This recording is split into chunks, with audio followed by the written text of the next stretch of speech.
नमस्कार, जय हिंद। मैं हूं पवन शर्मा और आप देख रहे हैं the news room 24 hours. Pahalgam का बदला ले लिया गया है। रात को पाकिस्तान के ऊपर एयर स्ट्राइक की गई है। आतंकियों के 9 बड़े कैंप तबाह कर दिए गए हैं। लश्कर तैयबा, हिजबुल मुजाहिदीन और जैश ए मोहम्मद आतंकी संगठनों के 3 बड़े ठिकाने भी तबाह हुए हैं। जमात उल दावा का हेडक्वार्टर उड़ा दिया गया है। भारतीय सेना, नेवी और एयरफोर्स का यह जॉइंट ऑपरेशन था, ऑपरेशन सिंदूर। सिंदूर जो कि पहलगाम में आतंकियों ने हमला करके 26 लोगों को मारा था और वो उनकी पत्नियों के माथे पर जो सिंदूर था वो मिटाया गया था। वही ऑपरेशन रखा गया नाम ऑपरेशन सिंदूर और उसी के चलते पाकिस्तान के भीतर भारी तबाही, कई आतंकी मारे गए। जो खबर है 100 से ज्यादा आतंकी मारे गए हैं। जैश ए मोहम्मद के सरगना मसूद अजहर, लश्कर चीफ हाफिज सईद लापता हैं। इनके बच्चे कहां पर हैं कुछ नहीं पता। तमाम जो इलाके थे, जो बड़े बड़े कैंप थे, उनके भीतर ये आतंकी बैठे रहते थे। एक बड़ी मस्जिद जिसके अंदर ये सब चल रहा था उसको भी उड़ा दिया गया है। पाकिस्तान के भीतर मैं आपको बता दूं जिन जिन इलाकों में ये हमला हुआ है, जो स्ट्राइक की गई है, उसकी डिटेल मैं आपको देता हूं। 9 बड़े कैंप, जिसमें बहावलपुर में 2, जो जैश ए मोहम्मद का एक बड़ा अड्डा था, जो कि जैश ए मोहम्मद का जो सरगना है मसूद अजहर, वो वहीं से ऑपरेट करता था और उसका बेटा भी। उसके बाद मुरीदकी में लश्कर तैयबा का एक बड़ा अड्डा तबाह किया गया। मुजफ्फराबाद में लश्कर तैयबा का 2 कैंप तबाह किए गए। कोटली, गुलपुर और बिंबर ये भी पीओजेके के हैं। यहां पर लश्कर तैयबा के कैंप थे जिनको तबाह किया गया है। उसके बाद चक अमरू, यहां पर जैश ए मोहम्मद के आतंकियों का एक बड़ा अड्डा था, उसको भी उड़ा दिया गया है। और उसके बाद सियालकोट, यहां पर हिजबुल मुजाहिदीन का एक बड़ा कैंप था जिसको डिस्ट्रॉय कर दिया गया है। ये ऑपरेशन सिंदूर रात को शुरू हुआ जब भारतीय सेना, नेवी, एयरफोर्स एक जॉइंट ऑपरेशन था जिसके तहत एयर स्ट्राइक की गई पाकिस्तान के भीतर और 9 बड़े आतंकी कैंप तबाह कर दिए गए। पहलगाम में 22 अप्रैल को जो हमला हुआ था, उसके बाद भारत और पाकिस्तान की सीमा पर तनाव बना हुआ था और उसी के चलते ये एक बड़ी स्ट्राइक, एक सोची समझी स्ट्राइक भारत सरकार की ओर से, हालांकि पहले डिप्लोमेटिक स्ट्राइक्स जो हो चुकी हैं, लेकिन ये एक बड़ी स्ट्राइक थी क्योंकि जितने भी आतंकियों के बड़े बड़े कैंप हैं, टेरर लॉन्चिंग पैड्स हैं, वो यहीं से ऑपरेट होते थे। तमाम आतंकी इस पूरे इलाके में बैठे हुए थे और अचानक रात को एक बड़ी एयर स्ट्राइक की गई, जिसके बाद भारतीय सेना के जो पीआरओ विंग्स हैं, पीआईबी हैं, तमाम लोगों ने ट्वीट करके, प्रेस रिलीज जारी करके यह जानकारी दी कि पहलगाम का बदला ले लिया गया है। ऑपरेशन सिंदूर में जितने भी अपने जेट शामिल थे, उन्होंने पाकिस्तान के भीतर घुसकर वहां पर तबाही मचाई और वापस भारत लौट आए। हालांकि पाकिस्तान के 2 बड़े जेट F-16, F-17 दोनों को भी मार गिराया गया जब उन्होंने एलओसी को पार करने की कोशिश की। लेकिन इस ऑपरेशन के बाद पाकिस्तान की सेना ने लगातार एलओसी के ऊपर फायरिंग शुरू कर दी, जिसमें अभी तक जो जानकारी है कि 3 लोगों की मौत हो चुकी है। यह पाकिस्तान का कायराना काम है। भारत ने जो स्ट्राइक की है वो सिर्फ आतंकी कैंपों पर की है, किसी सिविलियंस पर नहीं, किसी सैन्य ठिकाने पर नहीं। लेकिन पाकिस्तान ने आरटी गन के गोले फेंके हैं। मेंढर के मनकोट इलाके में, जो जिला पुंछ के अधीन आता है, वहां पर 3 लोगों के मारे जाने की खबर है, जो तीनों सिविलियंस हैं। बहुत से मकानों को नुकसान भी हुआ है, कई घर वहां पर तबाह हुए हैं। वहीं दूसरी ओर उड़ी के तंगदार इलाके में, करनाल इलाके में भी एलओसी के जो गांव हैं उनको टारगेट किया गया है। हमारी तरफ से सिर्फ आतंकियों के कैंप तबाह किए गए, जबकि पाकिस्तान की तरफ से आम लोगों को निशाना बनाया जा रहा है।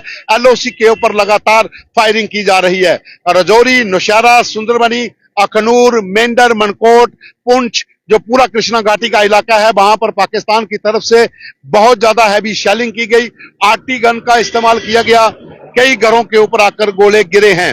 और आपको बता दें कि भारत ने भी जवाबी कार्रवाई की है पाकिस्तान की सेना को मुंह तोड़ जवाब देने के लिए। अभी तक की डिटेल हम आपको बता रहे हैं। वहीं दूसरी ओर डिविजनल कमिश्नर जम्मू की ओर से तमाम सीमावर्ती इलाकों के स्कूल जो 5 जिलों के हैं उनको वहां पर बंद करने का आदेश दे दिया है और सीमावर्ती इलाकों में लोगों को अलर्ट रहने को कहा है। भारतीय सेना और बीएसएफ पहले से ही अलर्ट थी। एलओसी और इंटरनेशनल बॉर्डर के ऊपर और चौकसी बरती जा रही है। आज मॉक ड्रिल एक्सरसाइज होनी थी पूरे देश में, लेकिन उससे पहले ही भारत सरकार ने ऑपरेशन सिंदूर ऑपरेशन के तहत एक बड़ी एयर स्ट्राइक पाकिस्तान पर की है और 9 आतंकियों के बड़े कैंप जो हैं उनको डिस्ट्रॉय कर दिया है। पाकिस्तान के रक्षा मंत्री, पाकिस्तान के जो जनरल्स हैं डीजीआईएसपीआर के, उन्होंने खुद कबूला है कि एयर स्ट्राइक हुई है हमारे 3 से 4 लोकेशन पर, लेकिन वो झूठ बोल रहे हैं। बेसिकली पीओजेके के मुजफ्फराबाद से लेकर सियालकोट और लाहौर के बहावलपुर तक ये बड़े कैंप जो हैं वो डिस्ट्रॉय किए गए हैं। भारतीय सेना, एयरफोर्स और नेवी की ओर से ये एक जॉइंट ऑपरेशन था जो रात को शुरू हुआ और कुछ ही मिनटों में सब तबाह करके वापस भी लौट आए। और अभी की आपको हमको जानकारी दें कि जम्मू कश्मीर में एलओसी के ऊपर उस पार पाकिस्तान की सेना की मूवमेंट और बढ़ रही है। उनके जेट जो हैं वो लगातार मंडरा रहे हैं, लेकिन भारत की सेना ने भी अपनी तरफ से पूरी तैयारी कर रखी है। जम्मू कश्मीर के भीतर आप जानते होंगे 22 अप्रैल को पहलगाम में पाकिस्तान से आए आतंकियों ने 26 लोगों की नृशंस हत्या की थी और उसके बाद से ही सीमा पर तनाव बना हुआ था और भारत सरकार ने बदला लेने के लिए अपने कई रास्ते निकाले थे। उसमें डिप्लोमेटिक स्ट्राइक्स भी थी और साथ साथ उसमें यह भी ऑपरेशन भी था कि किस तरह से अगर मिलिट्री करना है तो किस तरीके से किया जाएगा। पूरी स्ट्रैटेजी के तहत यह काम किया गया। एयरफोर्स, नेवी और आर्मी के चीफ जो हैं वो लगातार एनएसए अजीत डोभाल और उनके साथ सीडीएस जनरल चौहान के साथ लगातार बैठकें हो रही थी। प्राइम मिनिस्टर बैठकें ले रहे थे, गृह मंत्री बैठकें ले रहे थे, रक्षा मंत्री बैठकें ले रहे थे। उसी बैठक में ये एक स्ट्राइक थी, ये एक स्ट्रेटेजिकल डिसीजन था जो कल रात को किसी को पता नहीं लगा। पाकिस्तान के लोग अपनी जगह पर थे और वहां पर एयर स्ट्राइक करके 9 बड़े कैंप जो है वो तबाह कर दिए गए। जब उड़ी में सर्जिकल स्ट्राइक, जब उड़ी में आतंकी हमला हुआ था भारतीय सेना की एक यूनिट पर, उसके बाद उड़ी सर्जिकल स्ट्राइक हुई थी, तब भी कई आतंकी मारे गए थे। पुलवामा में हमला हुआ, उसके बाद एयर स्ट्राइक की गई थी और इस बार भी एयर स्ट्राइक की गई है और वहां पर 9 आतंकियों के बड़े कैंप तबाह कर दिए हैं। अब सबूत मांगने वाले सबूत मांगे, वो एक अलग मुद्दा हो सकता है, वो एक राजनीति हो सकती है, लेकिन जो वीडियो हमने आपको पहले दिखाए थे उन वीडियो में साफ दिख रहा था कि किस तरह से वहां पर तबाही मची है। मैं कोशिश करूंगा कि एक बार फिर आपको वो वीडियो दिखा देता हूं, लेकिन हम इस समय जम्मू में हैं। जम्मू तवी पुल के ऊपर है, आप ये इलाका नीचे देख सकते हैं। यहाँ पर अभी कोई इतनी ज्यादा वो किसी को वो नहीं है कि तभी पर लोग नहीं आ रहे हैं, लोग अपने घरों से निकले हुए हैं और सीमावर्ती इलाकों में भी अलर्ट है। लेकिन जम्मू शहर के भीतर अभी चहल पहल जो आप देख रहे हैं इतनी ज्यादा नहीं है, सुबह का समय है। लेकिन जैसा मैंने आपको कहा कि मैं वीडियो आपको दिखाता हूं, तो मैं कैमरामैन से कहूंगा कि ये देखिए, ये वीडियो सबूत हैं। ये देखिए, ये है सर्जिकल स्ट्राइक जो पाकिस्तान के भीतर उन टेरर कैंपों के ऊपर की गई है। 9 लोकेशन के ऊपर हमला हुआ है और वहां पर 100 से ज्यादा आतंकियों के मारे जाने की खबर है, जिसमें जैश ए मोहम्मद, लश्कर तैयबा और हिजबुल मुजाहिदीन के आतंकी शामिल हैं। ये बहुत से वीडियो हैं और भी आपको वीडियो में आपको बताता हूं। ये देखिए वो तबाही का मंजर जब स्ट्राइक हुई थी।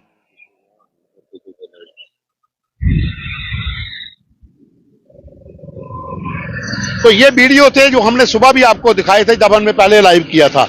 ये वो सबूत हैं कि भारतीय सेना की जॉइंट ऑपरेशन जो नेवी एयरफोर्स का था उसमें पाकिस्तान के अंदर एक बड़ा हमला किया गया है, क्योंकि जम्मू कश्मीर में आए दिन पाकिस्तान की तरफ से भेजे गए आतंकी हमले करते हैं।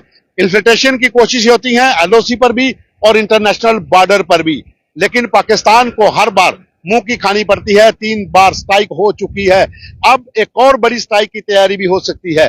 जिस तरीके से पाकिस्तान और भारत की सीमा पर माहौल बना हुआ है, पाकिस्तान की सेना कोई भी ऐसा काम कर सकती है जिसका उसको खमियाजा भुगतना पड़ेगा और इस समय भारत सरकार ने पूरी तरीके के साथ अपनी तैयारी की है। ये जो स्ट्राइक थी, एयर स्ट्राइक, ये सिर्फ टेरर कैंप के ऊपर थी, ना कि सिविलियंस और ना ही पाकिस्तान की मिलिट्री किसी कैंप पर। लेकिन पाकिस्तान इस समय एलओसी के ऊपर लगातार सिविलियन इलाकों को टारगेट कर रहा है, मेंढर के इलाके में हो या फिर अखनूर पलाबला का इलाका हो। लेकिन और क्या अपडेट होती है उसे लेकर फिर से हाजिर होंगे। लेकिन एक ये बड़ी खबर थी कि पाकिस्तान के ऊपर एक बड़ा एयर स्ट्राइक, एक बड़ा हमला उन टेरर कैंपों के भीतर जहां पर ये आतंकी पल रहे थे। धन्यवाद।